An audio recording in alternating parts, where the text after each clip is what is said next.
Vaccines here at the Big Room Bar.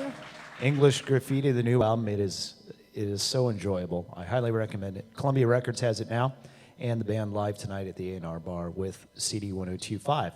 Now, that song, Handsome, might be associated most with stuff that's come before, and yet it came very late in the process, didn't it?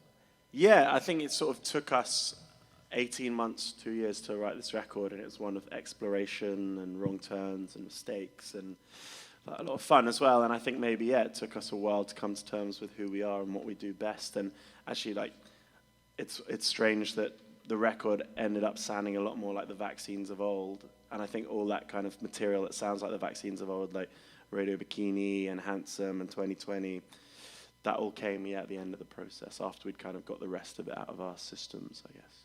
Well, you seem to be in a state of mind where you wanted to destroy or blow up any rules that you worked under, self-imposed creative rules. What were the old rules, and are there new rules? I mean, when we first started, the rules were to do everything as simply as possible. And actually, when we wrote the first songs, we all picked up instruments we didn't play. So Freddie was on Freddie was on bass, I was on keyboard. Then I switched to a guitar, which I still can't play. But it was like you know, like the ethos was, let's do everything as simply as possible, and let's not let musicianship get in the way. Let's, you know, like at the heart of this, have great pop songs. And I think actually on the second record, we started to feel slightly limited by that ethos. And I remember there were times in the studio we all felt kind of frustrated by the sounds we were getting and making. And I think this time out, we didn't want to make a great record within the framework of what the Vaccines meant. We wanted to make a great record within, you know, pop's great fabric and framework, you know. And you sought out your producer, David Friedman. It's Friedman or Friedman? It's Friedman, yeah. Okay, I want to make sure it was... Yeah, it's spelt Frid as well when you actually look at it. But I always thought it was Friedman, yeah. Yeah, I was doubting myself, and here I've been aware of his work for years and years and years, Flaming Lips and Mercury Rev, and you sought him out because of a specific record, right? No, he told the NME that we sought him out because of Sleater Kinney, The Woods.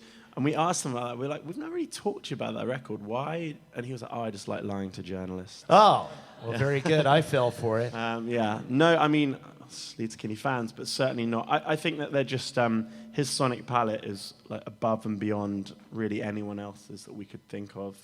And, you know, he proved us right as well. It was such an amazing experience working with him, and he's a warped genius.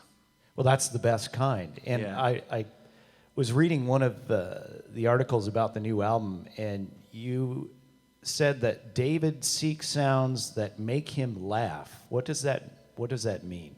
Yeah, I mean, he takes things to the extreme, and you know, he would regale us with stories about other bands he worked with, but really he gets a kick out of things he finds funny. So, like, you know, a distortion so extreme that it's laughable to him, and you know, or a reverb so big that it's laughable to him, and that's kind of when you get him chuckling. I think it's sort of when you know you're doing something right, or he is anyway. Very good. Well, the results speak for themselves. It is a great record. Thanks. English Graffiti. You going to play another one from it here? Nope. Okay. Well, I have a few more questions about the new album after you play an older song. What are you going to play? We can play Melody Calling from the EP that preceded this record.